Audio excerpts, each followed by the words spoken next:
Brendan, a layman who's never taken a coaching course might come away from the desk and say you're just simply not getting enough bodies in the box. Would that be a fair comment from a layman? Yeah, I think up until the Middlesbrough game, I felt that area was improving. You know, our shots at target, and we were looking a wee bit more offensive at home. But then the Middlesbrough game was disappointing. We only had 2 shots on target, which isn't good enough, you know, and that was that came towards the end of the game. So it's certainly something that we've had a look at it now for, as I said, for 11 games.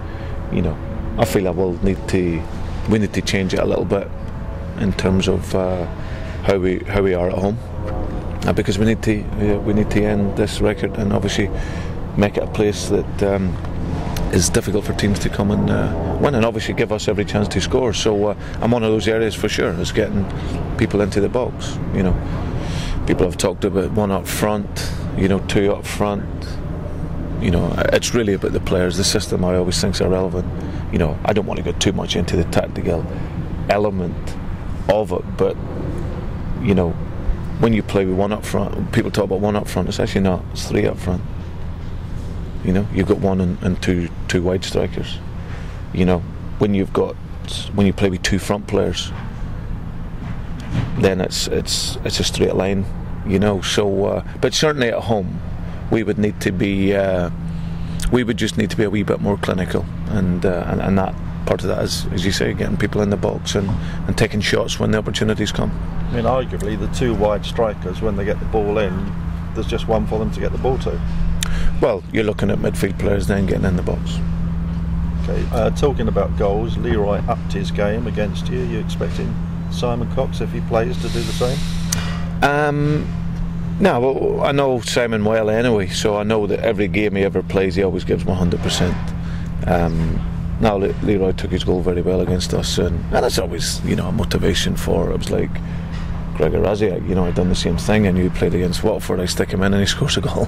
So there's an extra motivation for players when they play against the Royal Club, and so it'll be interesting if Simon plays. But if he doesn't, then he could be effective from the bench. If he plays, then he's a young guy who can score goals, and I know that as well as anyone. Is that correct? You were interested in signing him at Watford, even if you never actually made a bid? Yeah, no, he was one that I would have liked to have. I felt at the time of what we maybe needed there. He was a player that was of an interest, because of his goal scoring record. He was, as I said, he'd shown up very well at Swindon. I knew him here he was a young boy really, so I know his determination, and it didn't surprise me that he'd done so well at Swindon. So he had been one that would have been a good player for us at Watford at the time, but it would have been too much money. West Brom seem to have a few injuries at the moment, which might disrupt them a little bit. Can do. It's obviously, it's always at the back end of a difficult when it's international week. People are away. You get players travelling from quite a distance. I know they get Jara, who's a Chilean international. So sometimes things can be difficult. But I think Brunt has Nigel as well, Scott Carson. So yeah, it's something that we'll just wait and see. Whatever said they put out, they've got a strong squad. It's the first year down from the Premier League, similar to what Reading were last year. They were able to hang on to a lot of their players, so it makes them a strong group at this level. So it'll be a difficult game, whatever team they play. I won't ask you if it's a good time to play them.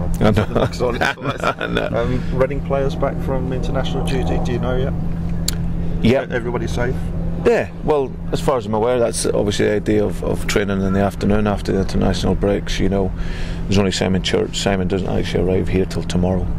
He arrives back in Cardiff today, but won't be joining us till tomorrow, and that was something that, he's at Liechtenstein, which was difficult for them to get back. But everyone else, we think has reported back well, and as they look forward to getting on the pitch this afternoon and then train tomorrow, and then let's get going again. Okay. You've had a Sefard back four in the last few weeks. Is that an area of the pitch you're happy with? Yeah, I think Ivar coming back into the side has obviously given them a calmness and a confidence. He's been very good. I think the goalkeeper's been excellent. Adam Federici, it's his first full season as a number 1 keeper, and I think he's shown up really well. And and as I said, I've got options at the back. You know, I've brought Darren in here to play. He's a boy that I know well, and the two young fullbacks. You know, Ryan, who's obviously, and Sean, I know well. So no, I just think it's more up the top end of the pitch. We just want to, as I said, because you can't keep relying on clean sheets all the time. You know, I said right at the beginning when I came here that this league, the determining factor is your goals, and you have to score goals. So that's an area that we're working hard to try and deliver, especially at home. You mentioned O'Dave. What's he brought since he's come in?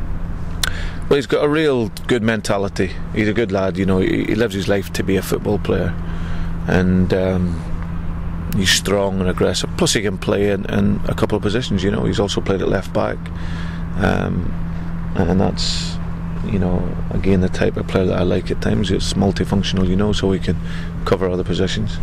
But as I said, he's a player that's played at a big club, so he's got that mentality of wanting to win every game. He's not happy just to draw games or lose games.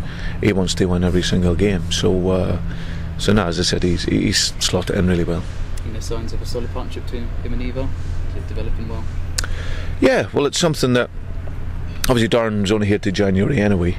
But I think it's one. I've got 4 really, really good defenders here, and obviously Ivar's come in the back end of the injury. He's the most experienced one. He's the club captain and offers a lot to the group, a lot of stability. Matthew Mills has come in, and as I say, after being injured, he's working really, really well. You know, so it's only going to be a matter of time for him.